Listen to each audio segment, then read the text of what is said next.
Il y a de très nombreuses années, l'humanité a commencé un voyage, loin d'un jardin de perfection et loin du Dieu de la création. Aujourd'hui, en ce dernier grand jour, nous réfléchissons au début de l'éternité, le point de départ de l'infini, pourrait-on dire. Nous avons un aperçu d'une vie sans fin, d'une vie sans souffrance et sans douleur, d'une vie sans mort dans une paix absolue et complète. On l'appelle le dernier grand jour. Ce n'est pas le dernier de plusieurs grands jours dans l'histoire de l'humanité, n'est-ce pas? L'histoire de l'humanité n'est pas remplie de plusieurs grands jours. C'est le dernier jour, cependant, d'un voyage qui se terminera ce jour-là. Le dernier jour du voyage de l'humanité, marqué par la douleur, la souffrance et le chagrin, est le premier grand jour d'une nouvelle ère, un nouveau voyage vers l'infini et au-delà. Je vais vous emmener aujourd'hui dans un voyage sur les pas de l'humanité. Nous allons retracer les étapes de ce voyage, de la création de l'homme jusqu'à présent, puis à l'aube de l'éternité. Mais nous allons utiliser une feuille de route simplifiée, simple mais tellement précise. J'aimerais vous demander d'aller à Luc, chapitre 15. Luc, chapitre 15, verset 11, nous lisons. Il dit encore, un homme avait deux fils. Le plus jeune dit à son père, mon père, donne-moi la part de bien qui me revient. Et le père leur partagea son bien. Peu de jours après, le jeune fils, ayant tout ramassé, partit pour un pays éloigné, où il dissipa son bien en vivant dans la débauche. Lorsqu'il eut tout dépensé, une grande famine survint dans ce pays, et il commença à se trouver dans le besoin. Il alla se mettre au service d'un des habitants du pays, qui l'envoya dans ses champs pour garder les pourceaux. Il aurait bien voulu se rassasier des carouges que mangeaient les pourceaux, mais personne ne lui en donnait. Étant rentré en lui-même, il dit, « Combien d'ouvriers chez mon père ont du pain en abondance, et moi ici, je meurs de faim. Je me lèverai, j'irai vers mon père, et je lui dirai, mon père, j'ai péché contre le ciel et contre toi, et je ne suis plus digne d'être appelé ton fils. Traite-moi comme l'un de tes ouvriers. » Et il se leva et alla vers son père. Comme il était encore loin, son père le vit et fut ému de compassion. Il courut se jeter à son cou et l'embrassa. Le fils lui dit, mon père, j'ai péché contre le ciel et contre toi. Je ne suis plus digne d'être appelé ton fils. Mais le père dit à ses serviteurs, apportez vite la plus belle robe et revêtez-le. Mettez-lui un anneau au doigt et des souliers aux pieds. Amenez le veau gras et tuez-le. Mangeons et réjouissons-nous. Car mon fils que voici était mort et il est revenu à la vie. Il était perdu et il est retrouvé. Et ils commencèrent à se réjouir. Or, le fils aîné était dans les champs. Lorsqu'il revint et approcha de la maison, il entendit la musique et les danses. Il appela un de ses serviteurs et lui demanda ce que c'était. Ce serviteur lui dit, « Ton frère est de retour, et ton père a tué le veau gras, parce qu'il l'a trouvé en bonne santé. » Et il se mit en colère et ne voulut pas entrer. Son père sortit et le pria d'entrer. Mais il répondit à son père, « Voici, il y a tant d'années que je te sers, sans avoir jamais transgressé tes ordres, et jamais tu ne m'as donné un chevreau pour que je me réjouisse avec mes amis. Et quand ton fils est arrivé, celui qui a mangé ton bien avec des prostituées, c'est pour lui que tu as tué le veau gras. » Mon enfant, lui dit le père, tu as toujours été avec moi, et tout ce que j'ai est à toi. Mais il fallait bien s'égayer et se réjouir, parce que ton frère que voici était mort et qu'il est revenu à la vie, parce qu'il était perdu et qu'il est retrouvé. Nous pouvons considérer cela comme une parabole sur l'éducation des enfants, ce qui est certainement une facette de l'enseignement du Christ ici. Mais comme tant de paraboles, il y a plus qu'il n'y paraît. Vous voyez, c'est aussi un modèle de l'expérience de Dieu avec l'homme. Revenons à Luc, chapitre 15, et lisons quelques versets au début de la parabole. Nous allons lire à partir du verset 11. Il dit encore, « Un homme avait deux fils. Le plus jeune dit à son père, « Mon père, donne-moi la part de bien qui doit me revenir. » Et le père leur partagea son bien. Peu de jours après, le plus jeune fils, ayant tout ramassé, partit pour un pays éloigné, où il dissipa son bien en vivant dans la débauche. L'humanité a commencé un voyage similaire. Il y a longtemps, n'est-ce pas? L'humanité a commencé son voyage en Éden il y a 6000 ans. Et comme tout voyage, il a commencé par un petit pas, dans ce cas, un pas qui l'éloignait de Dieu. Allons à Genèse chapitre 3. Lisons le verset 23, vers la fin du récit.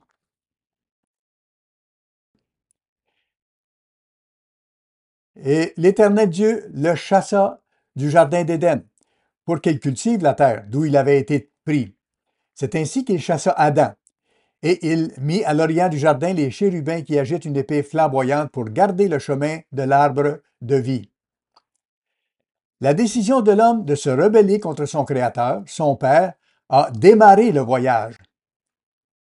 Remarquez attentivement ce qui est dit. Dieu a créé l'homme. Il l'a amené à existence. Il a créé Adam et Ève. Il a créé sa peau, ses os et sa chair, les organes pour pomper son sang et assurer sa respiration. Il lui a donné la capacité de toucher, de goûter, de sentir.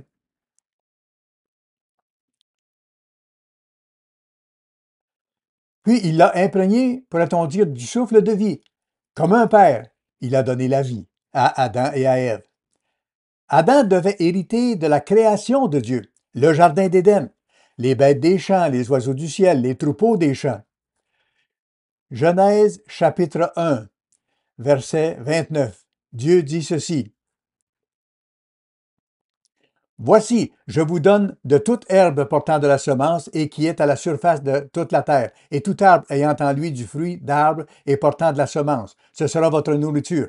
Et à tout animal de la terre, à tout oiseau du ciel et à tout ce qui se meut sur la terre ayant en soi souffle de vie, je donne toute l'herbe verte pour nourriture. Et cela fut ainsi. Donc Dieu a donné à l'homme la responsabilité d'exercer une domination. Il devait recevoir un héritage. Et tout ce qu'on lui demandait, c'était d'obéir, de se soumettre à l'autorité, de faire ce que Dieu lui avait dit.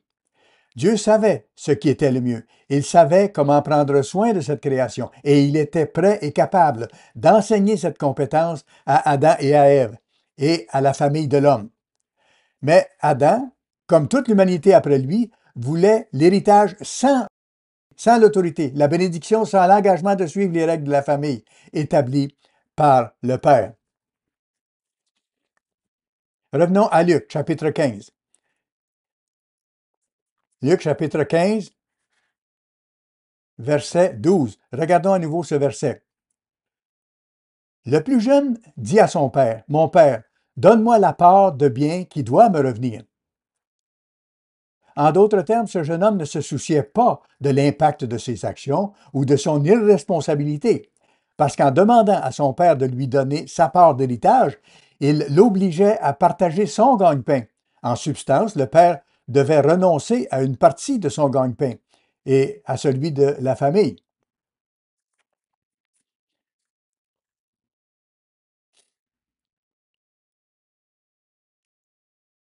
En supposant qu'il n'y avait que deux frères et que le frère aîné devait recevoir une double portion, alors il s'agissait d'une portion sur trois. Il demandait et exigeait dans ce sens que son père renonce à un tiers de ses ressources de subsistance. Donc, il ne se souciait pas de l'impact de ses actions. Et cela n'a pas pris plusieurs jours. Nous le voyons ici spécifiquement. Il est dit peu de jours après. Cela n'a pas pris plusieurs jours. Car pour lui, à ce stade, ayant l'héritage, n'ayant aucune intention d'être sous l'autorité de son père, il a décidé qu'il allait partir. Son père aurait-il approuvé l'utilisation qu'il allait faire de l'héritage? Il n'aurait pas approuvé la façon dont il voulait l'utiliser, bien sûr. Il y avait donc des conflits dans la famille. Pas la paix, mais des conflits. Et il est devenu persona non grata, pourrait-on dire, dans sa maison. Et il en fut de même pour le premier homme, Adam. Revenons à Genèse, chapitre 3. Nous y revenons un instant. Genèse, chapitre 3, verset 23. Nous avons déjà lu ceci. Et l'Éternel Dieu le chassa du jardin d'Éden pour qu'il cultive la terre d'où il avait été pris. Adam et Ève ont été autorisés à garder, pourrait-on dire, une partie de l'héritage que Dieu avait en réserve pour eux, c'est-à-dire leur propre capacité à cultiver et à jardiner. Mais Dieu a dû les laisser partir. En d'autres termes, il leur a dit, vous allez récolter les conséquences de votre décision. Vous n'allez pas recevoir toute votre part. Vous pouvez partir, mais vous n'aurez pas tout ce que j'aurais pu vous donner, tout ce que j'aurais pu vous apprendre. Et Adam est parti de son propre chef. Il s'est débrouillé seul. Mais cela ne s'est pas bien passé. Immédiatement, il y a eu des conflits. Nous lisons ici, de l'autre côté de la page, au chapitre 4, verset 8. Caïn, le fils d'Adam et Ève, adressa la parole à son frère Abel. Mais, comme ils étaient dans les champs, Caïn se jeta sur son frère Abel et le tua. Nous voyons donc qu'il y a eu des conflits immédiatement. Et les querelles ont continué, comme nous le lisons au chapitre 4, verset 19. Nous voyons au verset 19. Lémec prit deux femmes. Le nom d'une était Ada et l'autre Tsila. Ada enfanta Jabal. Puis, la description continue. Verset 23. Lémec dit à ses femmes, Ada et Tsila, écoutez ma voix. Femmes de Lémec, écoutez ma parole. J'ai tué un homme pour ma blessure et un jeune homme pour ma meurtrissure. Le monde est donc devenu un champ de bataille. Ils avaient des biens, la terre entière avait été donnée à la famille humaine, mais au lieu de construire des cultures de paix et d'harmonie, cette belle terre donnée à l'homme s'est transformée en champ de bataille, une terre pleine de violence et pleine de méchanceté. Genèse 6, verset 5 dit exactement cela. L'Éternel vit que la méchanceté des hommes était grande sur la terre et que toutes les pensées de leur cœur se portaient chaque jour uniquement vers le mal. En avançant de quelques chapitres jusqu'au chapitre 11, nous voyons que le même scénario se répète après le déluge. La tour de Babel et l'hostilité envers Dieu, envers leur père, celui qui avait donné naissance à la race humaine. Nous voyons dans Genèse, chapitre 11, verset 1, toute la terre avait une seule langue et les mêmes mots. Comme ils étaient partis de l'Orient, ils trouvèrent une plaine au pays de Shinéar et ils y habitèrent. Ils se dirent l'un à l'autre, allons, faisons des briques et cuisons-les au feu. Et la brique leur servit de pierre et le bitume leur servit de ciment. Et ils se dirent encore, allons, bâtissons-nous une ville et une tour dont le sommet touche au ciel et faisons-nous un nom afin que nous ne soyons pas dispersés sur la face de la terre. C'est ce que Dieu leur avait dit de faire, désirant qu'ils remplissent la terre. Mais au lieu de cela, nous voyons que la tour de Babel devint un symbole de la futilité de l'effort que l'homme a gaspillé pour défier Dieu. Et comme un enfant qui fait tout à l'opposé de ce que veulent ses parents, nous, en tant qu'humanité, avons une histoire semblable. Vous savez ce que c'est, les enfants, parfois? Si on leur dit de faire ceci, ils feront autre chose, simplement parce que ce sont des enfants. Ils feront ce que tous les enfants font. Parfois, vous devez utiliser un peu de psychologie et dire, bon, faites ceci, et ils vont faire autre chose. Mais cela ne fonctionne pas comme méthode d'enseignement régulière. C'est la nature de l'humanité. Et chez les petits-enfants, on le voit parfois. Ils veulent faire l'opposé de ce qu'on leur dit. C'est ce que l'humanité a fait. Et tout comme le fils prodigue qui a dissipé son bien en vivant dans la débauche, nous découvrons que l'humanité a un héritage et une histoire montrant qu'elle a fait exactement la même chose. Lorsque nous regardons l'histoire humaine au fil du temps, nous voyons par exemple le gaspillage de la vie humaine. Imaginez le nombre de personnes qui ont vécu au cours de l'histoire. Certains diront jusqu'à 100 milliards de personnes. Et si nous estimons à 100 milliards ce nombre de personnes, je ne sais pas s'il y a des chiffres précis à ce sujet, mais j'y ai certainement réfléchi et je me suis demandé combien de ces 100 milliards de personnes, approximativement, disons, ont eu une vie qui s'est terminée par une mort violente ou ont passé une partie plus ou moins grande de leur vie, ou peut-être même toute leur vie, dans l'esclavage. Ceux qui sont morts dans la famine, ceux qui sont morts dans la souffrance, peut-être en enfantant ou lors d'une maladie, ceux qui ont vécu et sont morts dans la pauvreté ou en prison, Pensez au gaspillage que la race humaine a expérimenté, au gaspillage des vies humaines qui s'est produit tout au long de ce voyage entrepris par Adam, il y a tant d'années, tournant le dos à Dieu et décidant de faire ce que lui voulait et de vivre comme il l'entendait. L'histoire de l'humanité est donc une histoire de gaspillage de la vie humaine.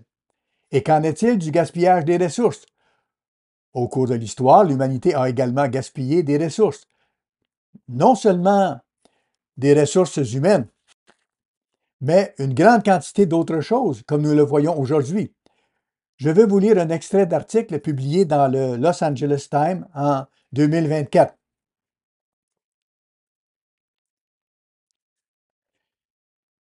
Les Américains vivent dans la civilisation la plus gaspilleuse de l'histoire. Cela va bien au-delà de ce que nous mettons au rebut chaque semaine. C'est enraciné dans ce que nous mangeons, dans ce que nous buvons et dans la façon dont nous cuisinons. C'est la part la plus importante de ce que vous dépensez en services publics et à la pompe, à l'essence. Les déchets font tellement partie de notre économie, nos produits et notre vie quotidienne qu'il est difficile de le voir clairement ou de le voir tout court. Vous n'y croyez pas? Comment se fait-il que 40% de ce que nous produisons, de ce que nos systèmes agricoles et alimentaires produisent, finissent dans les déchets? Alors, vous pourriez dire, eh bien, on jette 3 fois plus de déchets qu'en 1960. Une grande partie de cette croissance est due à des déchets plastiques, si omniprésents maintenant que l'on trouve des minuscules morceaux dans les aliments, l'eau, la bière et même dans le cœur, les poumons et les excréments de nouveau-nés. Le Fonds mondial de la nature estime que nous avalons l'équivalent d'une carte de crédit en plastique chaque semaine, mais nous continuons à les acheter et à jeter et on trouve ça normal. Voici un autre article de la BBC. Le monde produit plus de 2 milliards de tonnes de déchets solides municipaux chaque année, assez pour remplir plus de 800 000 piscines olympiques. Par habitant, les États-Unis sont le pire contrevenant car les Américains produisent 3 fois plus de déchets que la moyenne mondiale, incluant le plastique et la nourriture. Et voici une autre statistique tirée de statista.com. L'article s'intitule Un monde de déchets, signé par Katharina Budkowitz. C'était il y a 3 ans. Encore une fois, cette statistique de piscine olympique est citée. Dans ce cas, le monde génère plus de 2 milliards de tonnes de déchets solides municipaux chaque année, suffisamment pour tenir, encore une fois, dans plus de 800 000 piscines olympiques. Cela inclut les déchets des entreprises, des bâtiments, des maisons, des cours, des petites entreprises. La Chine produit le plus grand nombre de déchets solides municipaux de tous les pays figurant sur la liste, avec 395 millions de tonnes par an, suivi des États-Unis avec 265 millions de tonnes. La quantité de déchets créés est appelée à augmenter à mesure que la population mondiale continue de croître et, surtout, devient plus riche. Entre 2016 et 2050, les déchets devraient augmenter de 70% selon la Banque mondiale. J'essaie juste de mettre le doigt sur le fait que nous vivons dans un monde de déchets. Et certes, au cours de l'histoire, nous constatons que les villes se sont transformées en décharges, mais rien de comparable à ce que nous voyons dans notre monde aujourd'hui. Qu'en est-il du gaspillage de la guerre? Je cherchais différents articles pour voir comment me concentrer sur ce sujet et je suis tombé sur un éditorial relatif à l'anniversaire du jour J, rapportant des propos écrits par Ernie Pyle, qui était à l'époque un correspondant de guerre. Il a vu le coup de la victoire sur les plages de Normandie. Et voici ce qu'il écrit. Je me suis promené le long de la côte historique de la Normandie en France, le 16 juin 1944. C'était une belle journée pour se promener au bord de la mer. Des hommes dormaient sur le sable, certains pour toujours. Des hommes flottaient dans l'eau, mais ils ne savaient pas qu'ils étaient dans l'eau car ils étaient morts. J'ai marché 1,5 km au bord de l'eau sur notre plage d'invasion longue de plusieurs kilomètres. Il fallait marcher lentement pour voir tout ce qu'il y avait sur cette plage. Les dégâts étaient énormes et surprenants. L'horrible gaspillage et la destruction de la guerre, même en dehors des pertes humaines, ont toujours été une caractéristique des plus marquantes pour ceux qui participent. Tout et n'importe quoi peut être sacrifié, et c'est ce que nous avons fait en Normandie au cours des premières heures. Sur la plage gisaient suffisamment d'hommes et de matériel pour une petite guerre. Ils avaient disparu pour toujours. Et nous pouvions nous le permettre. Nous le pouvions parce que nous avions un point d'appui. Et derrière nous, il y avait tant de remplacements pour les débris de la plage qu'il était difficile d'en concevoir la totalité. Les hommes et le matériel arrivaient d'Angleterre dans un flot si gigantesque que les pertes de la tête de pont ne semblaient rien du tout, vraiment rien du tout. Dans cet article, il poursuit ses observations encore et encore, mais elles ne mettent en évidence qu'une petite partie du gaspillage. Elle rappelle le gaspillage de la guerre, les vies perdues et tout le matériel qui est créé et utilisé dans le mécanisme de la guerre. Et cela a été le cas depuis le début de l'histoire de l'humanité.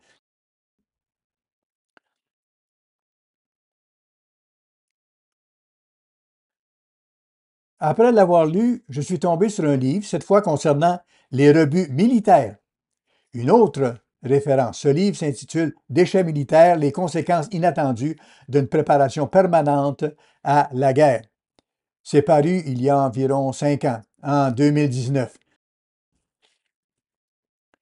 Voici quelques extraits du livre de Joshua Renault. Il a écrit ceci. Les guerres sont un gaspillage. Elles dévastent des paysages et des vies et laissent derrière elles des traces destructrices dans la douleur des pertes personnelles, des blessures et des traumatismes, le danger des munitions cachées et non explosées et la violence lente de la contamination toxique. Mais se préparer à une guerre que l'on ne mène jamais est aussi un gaspillage. Même si les coups de feu ne sont jamais tirés, si les bombes ne sont jamais larguées, la préparation permanente à la guerre détourne les ressources naturelles, les forces productives et l'attention politique d'autres préoccupations urgentes. Elle peut également être tout aussi destructive pour la santé humaine et l'environnement. En voici un autre extrait. L'économie de guerre permanente des États-Unis a produit une flotte aéroportée la plus puissante et la plus destructrice du monde. Selon la CIA, les États-Unis ont plus de 13 000 avions militaires en service aujourd'hui, tandis que leurs concurrents les plus proches, la Russie et la Chine, ont ensemble environ la moitié. Mais les avions ne restent pas prêts au combat indéfiniment. À ce chapitre, je suis le parcours des aéronefs militaires alors qu'ils sont transformés pour la réutilisation, la préservation ou la commémoration. Chacun d'eux suscite des tensions au sujet de ce qu'on peut faire et de ce que ça signifie. Et enfin, un autre extrait. Au moment où j'écris ceci, dans l'atmosphère, à des kilomètres au-dessus de moi, des centaines de millions de minuscules particules artificielles et de plus gros fragments tournent autour de notre planète, la plupart du temps sans être détectés, se déplaçant aussi vite que des balles qui filent à grande vitesse. Il s'agit de débris spatiaux orbitaux, des objets et des matériaux artificiels lancés en orbite et qui n'ont plus raison d'être depuis que l'Union soviétique a lancé un Spoutnik, ce qui a transformé les enjeux de la guerre froide. La guerre est un gaspillage et elle l'a toujours été. En vie perdue, en vie ruinée, en ville et en village laissés sans vie et parfois détruits. La guerre est un gaspillage et elle a été une partie importante de l'expérience humaine depuis le tout début.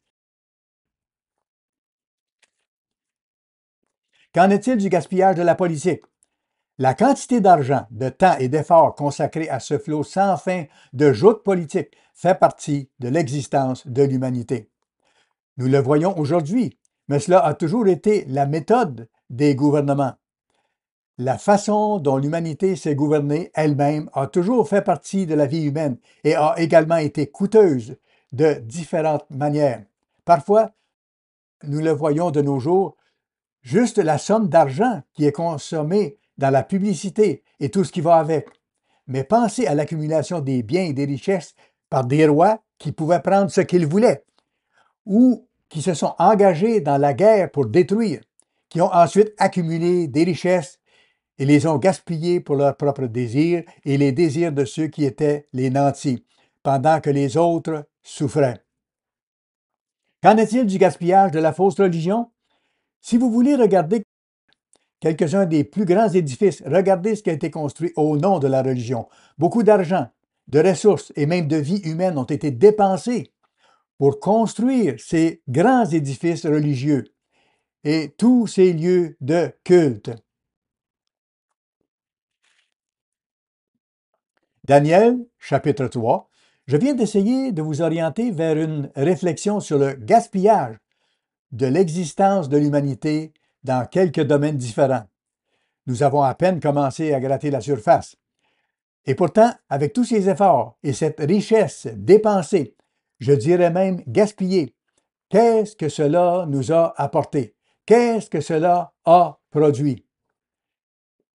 Si nous allons à Daniel, chapitre 3, Daniel, chapitre 3,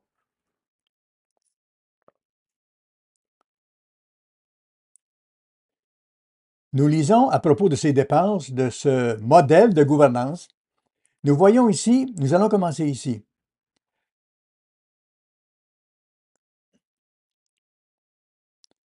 En fait, revenons en arrière. Laissons cela pour l'instant et allons plutôt à Daniel, chapitre 2, et voyons le verset 31. Ô roi, tu regardais et tu voyais une grande statue. Cette statue était immense et d'une splendeur extraordinaire. Elle était debout devant toi et son aspect était terrible. La tête de cette statue était d'or pur. Sa poitrine et ses bras étaient d'argent. Son ventre et ses cuisses étaient d'airain et ses jambes de fer. Ses pieds en partie de fer et en partie d'argile. Le fait est que nous voyons ici une image de tous les grands royaumes, qui sont même représentés ici par de l'or, de l'argent et des métaux précieux de grande valeur. Et pourtant, tous ces grands royaumes n'ont pas réussi à apporter la paix et la prospérité sur la terre. Tout cela a été un gâchis. Babylone ou Ninive, certains disent que même les jardins suspendus de Babylone se trouvaient en fait à Ninive. Il n'y a pas si longtemps, j'ai trouvé un article intéressant qui parlait des jardins de Ninive, qui était peut-être un modèle de ce qui s'est passé plus tard à Babylone, ou peut-être simplement une certaine confusion entre les deux. Le fait est que c'est un exemple de plus de la beauté que nous voyons en lisant certaines descriptions anciennes de ces magnifiques jardins. Et pourtant, tous ont disparu. Tout est parti.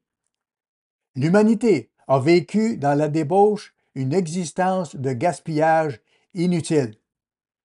Revenons à Luc.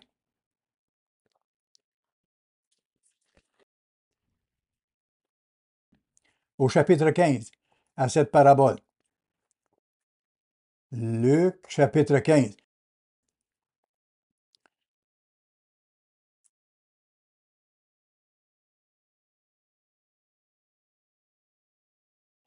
Et comme nous l'avons lu précédemment, nous voyons que le jeune homme est décrit dans la seconde moitié du verset 13 comme gaspillant ses biens en vivant dans la débauche.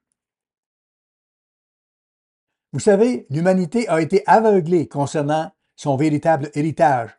Elle ne s'est pas rendue compte que ce qu'elle veut lui a déjà été offert. L'homme veut la paix, mais ne se rend pas compte que son égoïsme et sa rébellion sont ce qui l'empêche d'avoir la paix. Sa luxure et son égocentrisme l'ont asservi. Proverbe chapitre 14. Nous lirons quelques proverbes qui parlent de cela. Proverbe chapitre 14.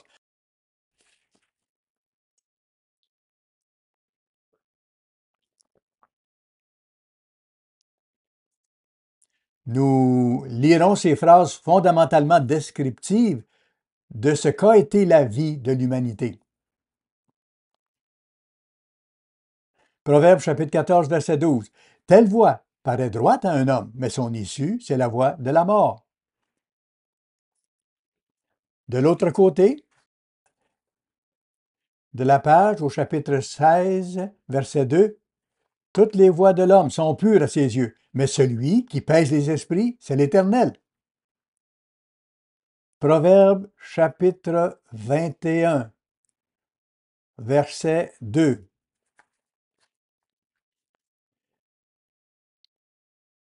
Toutes les voies de l'homme sont droites à ses yeux, mais celui qui pèse les cœurs, c'est l'Éternel. Le cœur de l'homme a donc besoin. Il a besoin de quelque chose de plus. Revenons à Luc, chapitre 15. Luc, chapitre 15, encore une fois. Au verset 14, nous lisons « Comment le fils prodigue en est venu à nourrir les porcs, parce qu'il avait gaspillé ce qu'il avait. » Verset 14. Lorsqu'il eut tout dépensé, une grande famine survint dans ce pays, et il commença à se trouver dans le besoin. Il alla se mettre au service d'un des habitants du pays, qu'il envoya dans ses champs pour garder les pourceaux. Tout d'abord, il est intéressant de noter que l'humanité non plus ne sait pas comment briser le cycle. Des temps difficiles viendront, mais l'humanité ne saura pas quoi faire. Dans son cas, il s'est mis au service de quelqu'un pour nourrir les porcs, au lieu de se tourner vers qui? Au lieu de se tourner vers son Père. Pour survivre, il a choisi un chemin qui ne l'a pas ramené là où il devait être, mais il a été forcé de se soumettre à une autorité, n'est-ce pas? La triste situation du fils prodigue est un triste miroir de celle de l'humanité, pourrait-on dire. Il y a donc une deuxième moitié à l'histoire. Il y a aussi une seconde moitié au sermon. Nous voyons dans Luc, au chapitre 15, encore le verset 17, « Étant rentré en lui-même, il dit. » Étant rentré en lui-même. Quelle déclaration critique! C'est quelque chose. C'est une déclaration fondamentale et cruciale qui décrit l'appel de Dieu quand on pense à ce qui nous est arrivé. Notre esprit s'est ouvert et nous avons vu la réalité telle qu'elle est. Nous le voyons aussi dans Luc, chapitre 24.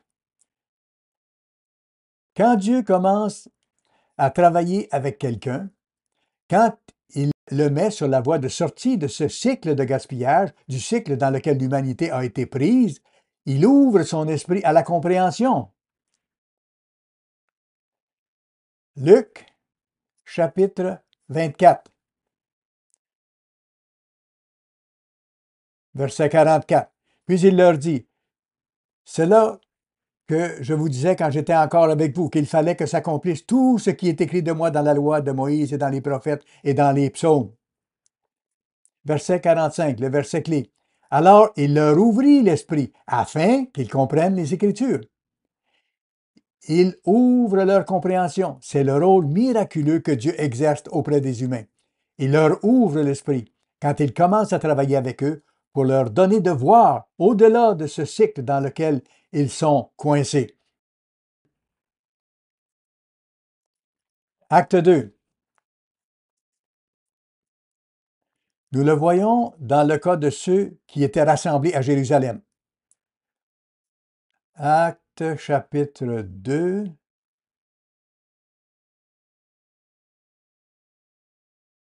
Nous voyons ici, dans la dernière partie du chapitre, verset 14. Alors Pierre, se présentant avec les 11, éleva la voix et leur parla en ces termes. « Hommes juifs, et vous tous qui séjournez à Jérusalem, sachez ceci et prêtez l'oreille à mes paroles. » Et il continue. Je vais aller au cœur de ce qu'il a dit, verset 22. « Hommes israélites, écoutez ces paroles. Jésus de Nazareth, cet homme à qui Dieu a rendu témoignage devant vous par les miracles, les prodiges et les signes qu'il a opérés, par lui au milieu de vous, comme vous le savez vous-même. Cet homme, livré selon le dessein arrêté et selon la préscience de Dieu, vous l'avez crucifié, vous l'avez fait mourir par la main des impies. Dieu l'a ressuscité en le délivrant des liens de la mort, parce qu'il n'était pas possible qu'il soit retenu par elle. Il les a défiés et accusés d'avoir mis à mort le Fils de Dieu, d'avoir crucifié celui qui était le Fils de Dieu. Et nous voyons au verset 36 qu'il répète que toute la maison d'Israël sache donc avec certitude que Dieu a fait Seigneur et Christ, ce Jésus que vous avez crucifié. Mais regardez ce qui s'est passé ensuite. Et demandez-vous pourquoi. Verset 37. Après avoir entendu ce discours, ils eurent le cœur vivement touché et ils dirent à Pierre et aux autres apôtres, « Hommes, frères, que ferons-nous? » C'est une attitude très, très différente de celle qu'ils avaient eue 50 jours plus tôt, quand plusieurs d'entre eux, à Jérusalem, disaient, « Tuez-le, tuez-le. »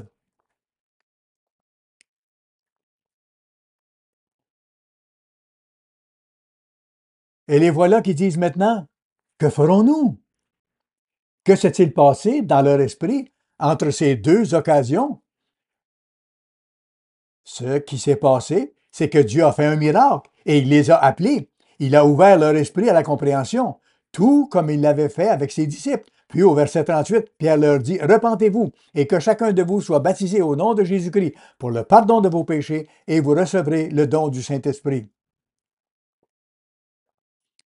On pourrait dire que, tout comme le Fils prodigue est rentré en lui-même, les humains rentrent en eux-mêmes lorsqu'ils sont prêts à accepter l'appel de Dieu, prêts à s'humilier devant Dieu, qui ouvre nos esprits à la compréhension qu'il donne, et qu'ils se repentent en changeant, non seulement en demandant ce qu'il faut faire, mais en commençant à changer. Eh bien, nous trouvons un autre exemple de cela dans Actes chapitre 9. Actes chapitre 9.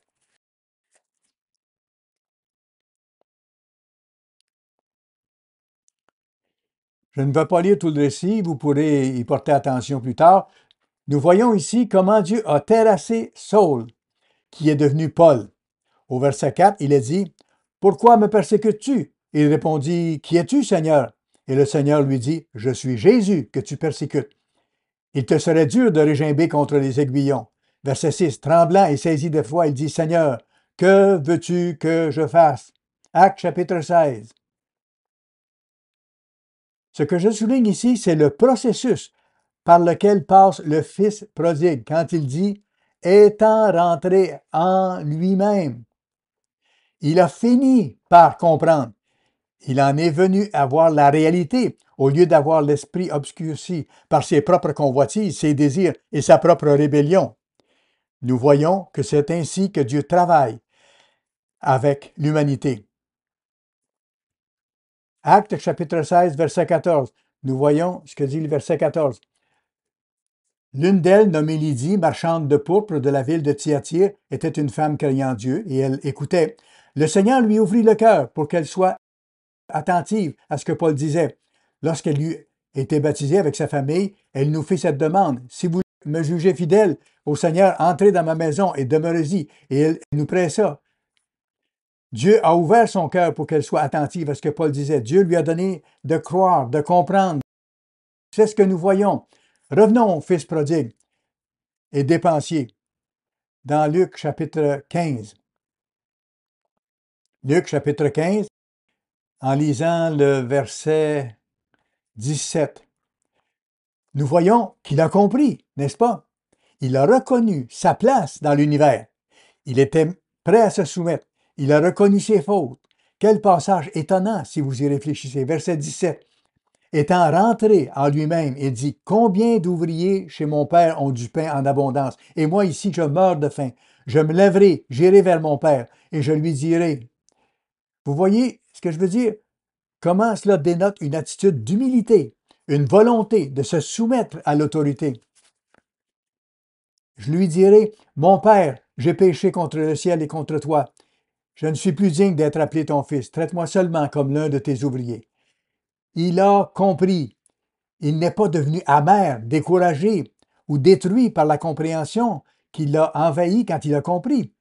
Il est rentré en lui-même et il a simplement accepté la réalité. Et encore plus étonnant, il a agi en conséquence. Verset 20. Et il se leva et alla vers son père. N'est-ce pas ce qu'est la vraie repentance? Faire demi-tour et aller dans l'autre sens. Quelle aurait pu être la réaction du père? Il y a plusieurs possibilités. Il aurait pu dire, « Enfin, là tu viens de comprendre. Tu viens d'ouvrir les yeux. » Vous savez, il aurait pu agir comme cela et dire, « Désolé, tu as raté ta chance. Il est maintenant trop tard. Je ne veux plus te voir. Je ne te connais plus. je ne veux plus de toi ici. Il aurait pu dire ça, n'est-ce pas? Il aurait pu dire, tu reviens juste parce que tu as faim, ce qui était vrai. Mais au lieu de cela, il a été ravi de le voir revenir. Nous voyons que, comme il était encore loin, son père le vit et fut ému de compassion. Il courut se jeter à son cou et l'embrassa. Le fils lui dit, mon père, j'ai péché contre le ciel et contre toi. Je ne suis plus digne d'être appelé ton fils. C'est l'attitude de Dieu, notre Père, qui est prêt à travailler avec nous, à nous accueillir, pourrait-on dire, malgré nos péchés. Dieu n'est pas là pour nous piéger. Il n'est pas là pour prouver que nous avons tort et qu'il a raison ou que nous devrions obtenir ce que nous méritons. Il suffit de regarder les deux paraboles précédentes. Voyons Luc, chapitre 15, versets 1 à 7. C'est la parabole de la brebis perdue. Verset 4. Lequel d'entre vous, s'il a 100 brebis, qu'il en perde une, ne laisse les 99 autres dans le désert pour aller à la recherche de celle qui était perdue, jusqu'à ce qu'il la trouve? C'est le Dieu que nous servons et que nous aimons. Regardez la parabole suivante, la parabole de la drachme perdue. Il est dit, ou quelle femme, si elle a 10 drachmes et qu'elle en perd une, n'allume une lampe, ne balaie la maison et ne cherche avec soin jusqu'à ce qu'elle la trouve. Lorsqu'elle l'a trouvée, elle appelle ses amis et ses voisines et dit, réjouissez-vous avec moi car j'ai trouvé la drachme que j'avais perdue. De même, je vous le dis, il y a de la joie devant les anges de Dieu pour un seul pécheur qui se repent. Voyez-vous, Dieu ne tourne pas le couteau dans la plaie. Verset 22. Mais le Père dit à ses serviteurs, apportez vite la plus belle robe et revêtez-le. Mettez-lui un anneau au doigt et des souliers aux pieds. Dieu ne cherche pas à nous donner tort en disant, je vous l'avais bien dit. Il désire nous épargner et nous sauver comme tout Père normal. C'est inscrit en nous, dans notre chair et dans notre sang. Nous ne voulons pas nous éloigner de nos enfants. Nous ne voulons pas que les conflits nous séparent de nos enfants. Nous voulons l'harmonie, nous voulons l'unité, nous voulons la paix. Vous savez, quand la voix d'un de nos enfants détonne, nous avons soif de la solution, pas de le rejeter. N'est-ce pas là le message de ce jour? Dans Ézéchiel 37, allons à Ézéchiel 37.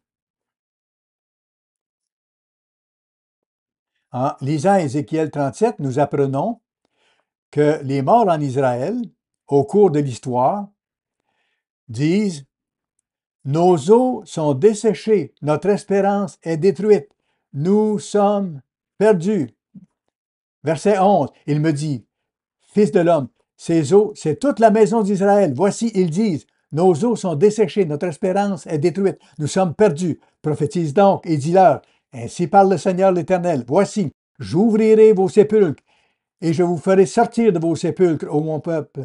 Je vous ramènerai dans le pays d'Israël. Et vous saurez que je suis l'Éternel, lorsque j'ouvrirai vos sépulcres et que je vous aurai fait sortir de vos sépulcres, ô mon peuple. Je mettrai mon esprit en vous, et vous vivrez, et je vous rétablirai dans votre pays. Et vous saurez que moi, l'Éternel, j'ai parlé et agi, dit l'Éternel.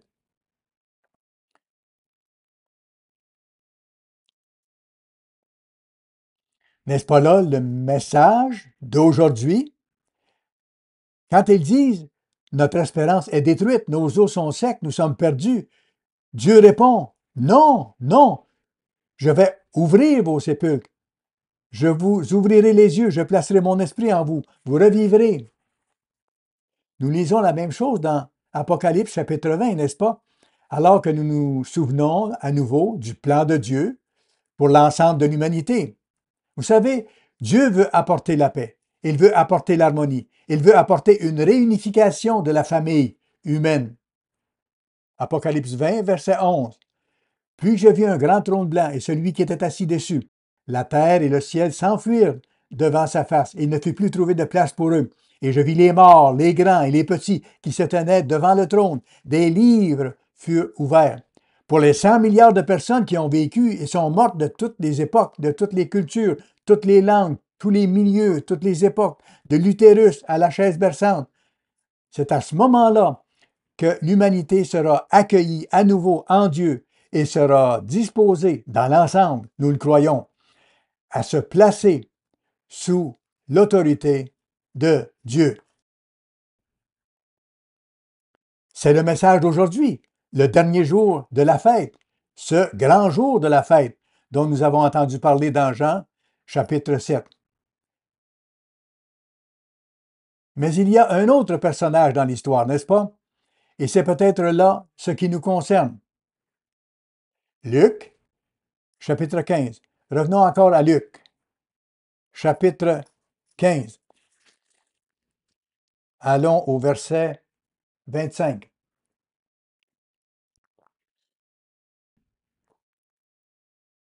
Verset 25.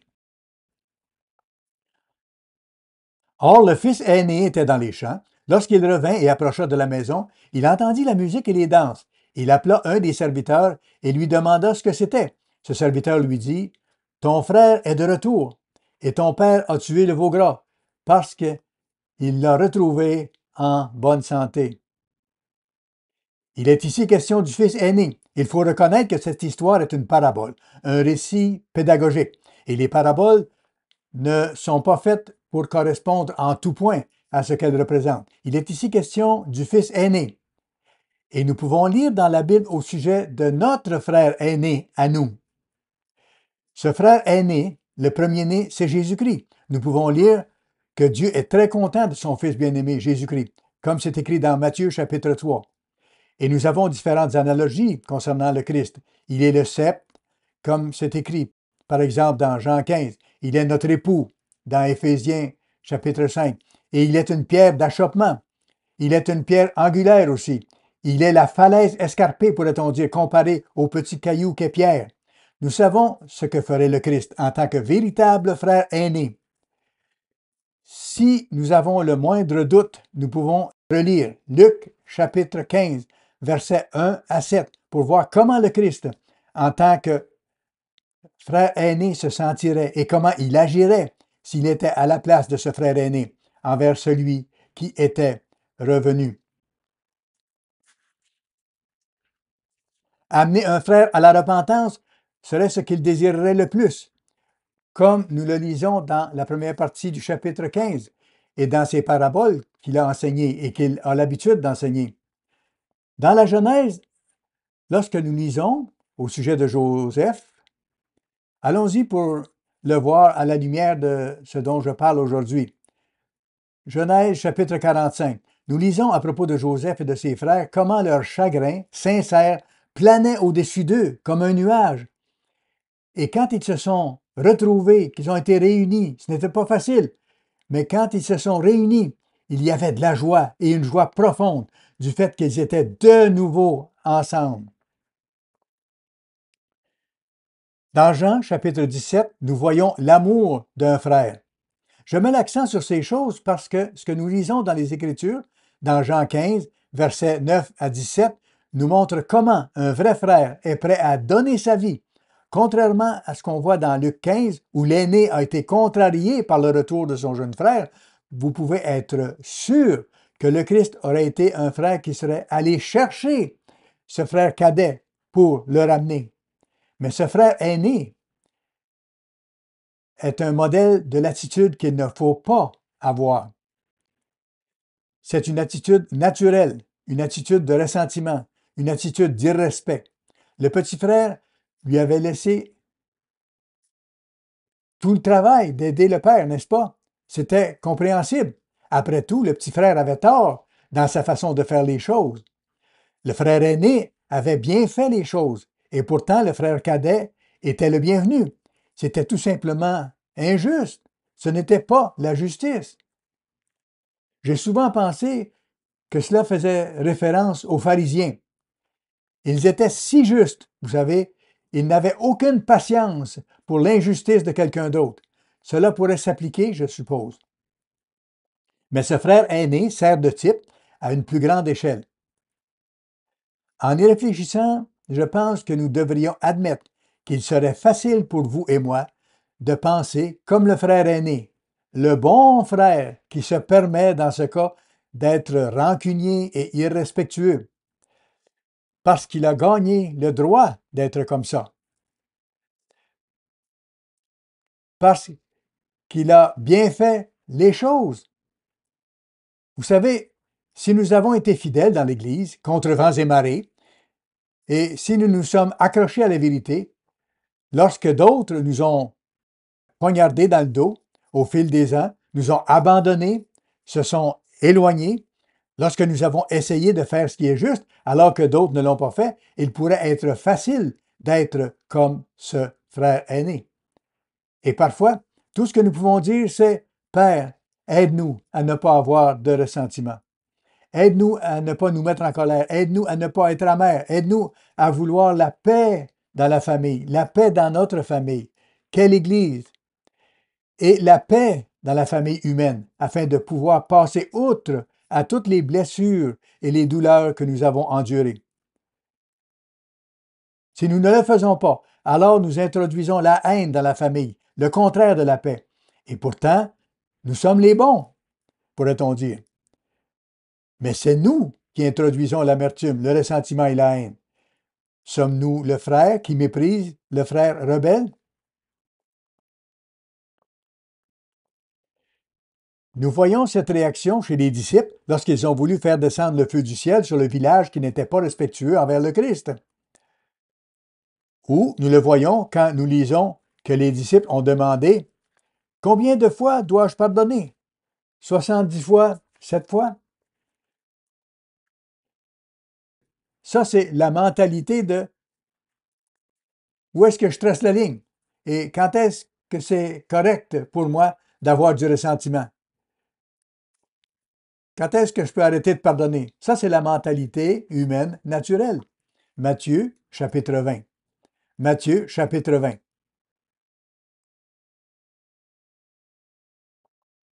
C'est, pourrait-on dire, la mentalité des travailleurs ou des vignerons. La justice avant tout. Matthieu, chapitre 20. Lisons ici le verset 11. Je ne vais pas lire toute la parabole, vous pourrez le faire plus tard. Lisons le verset 9 au début de la parabole. Commençons plutôt au verset 8.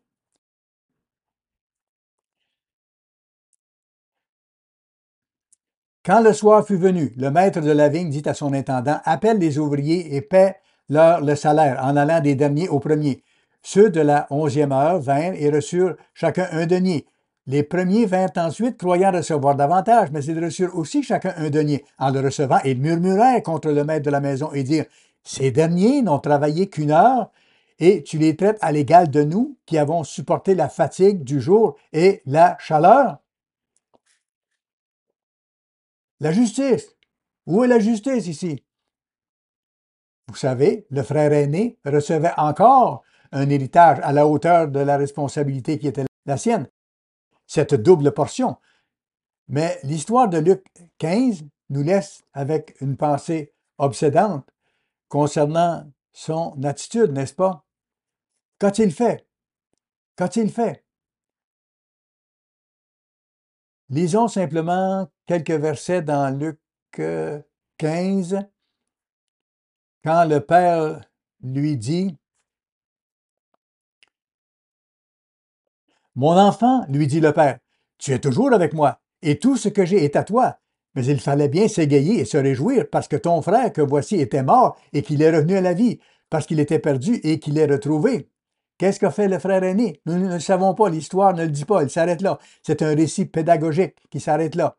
Comme je l'ai dit, ça nous laisse avec une pensée obsédante, pour ainsi dire, concernant ce qu'il a fait. A-t-il réagi fortement en répliquant « Après tout ce que j'ai fait, voilà comment je suis traité. Pourquoi lui accorde-t-on cette miséricorde? J'en ai assez. » Est-il devenu amer, plein de ressentiment, de colère? Pensez-y, si quelqu'un avait des raisons d'être amer, n'était-ce pas le Père plutôt? Il avait sacrifié une partie de son propre gagne-pain, et pourtant il était débordant de joie au retour de son fils. Même si ce qu'il lui avait donné avait disparu, il était ravi du retour de son fils. Tout comme Dieu, notre Père miséricordieux, est ravi au moment où chacun de ses fils et de ses filles revient dans sa famille. Que ce soit vous et moi maintenant, quand il ouvre notre esprit, qu'il nous appelle, que nous nous repentons avec joie et que nous nous rapprochons de lui, ou que ce soit ces 100 milliards de personnes ensemble qui reviendront à la vie dans l'avenir et qui représentent en quelque sorte l'humanité, revenant à Dieu, revenant au Père. Le Père est heureux, il en est très heureux. Et nous? Michée chapitre 4. Durant que vous allez à ce verset, rappelons-nous simplement que Jean chapitre 3 verset 16 déclare « Car Dieu a tant aimé le monde qu'il a donné son Fils unique, afin que quiconque croit en lui ne périsse point, mais qu'il ait la vie éternelle. » Il veut que chaque fils prodigue, chaque personne qui a gâché sa vie, et j'ai expliqué ce concept. Une vie gâchée est une vie de souffrance ou une vie de luxure et de consommation sans fin, de tout ce qui peut être consommé de quelque manière que ce soit. Chaque être humain qui revient à Dieu le réjouit. Cela plaît à Dieu.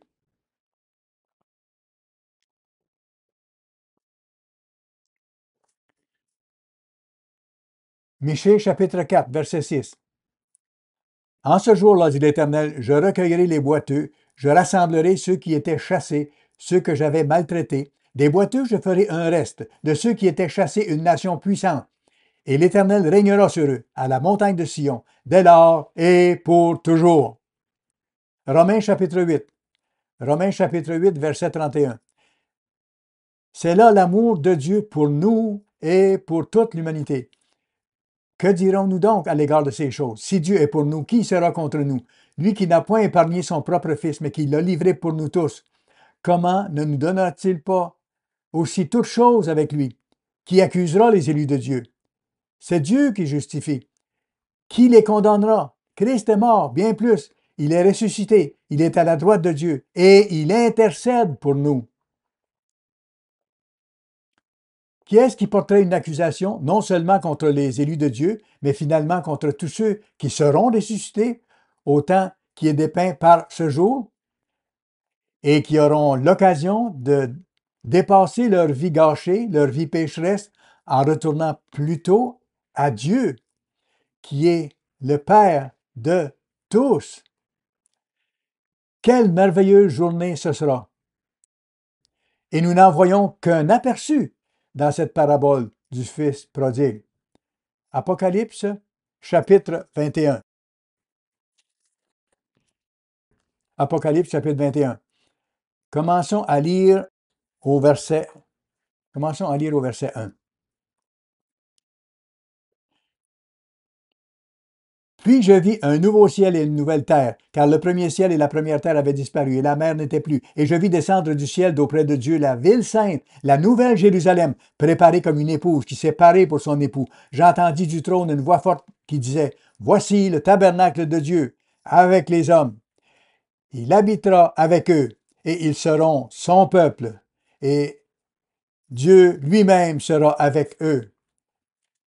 Il essuiera toute larme de leurs yeux. Et la mort ne sera plus. Il n'y aura plus ni deuil, ni cri, ni douleur, car les premières choses ont disparu. »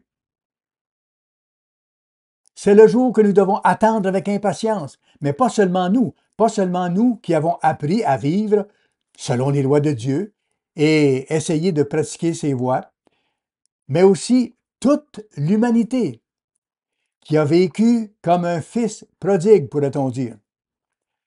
Tous ceux, depuis notre ancêtre Abraham, qui ont eu des vies gâchées par le péché, le mal et la souffrance. Mais en attendant ce jour, en lisant cette parabole, nous avons eu un aperçu, juste un aperçu, de la pensée de Dieu au sujet de ces gens. Toute l'humanité revenant à lui avec allégresse et avec joie. Et quelle espérance nous avons en pensant à ce jour où nous concluons la fête des tabernacles et le dernier grand jour. Que Dieu hâte ce jour, qu'il vienne rapidement.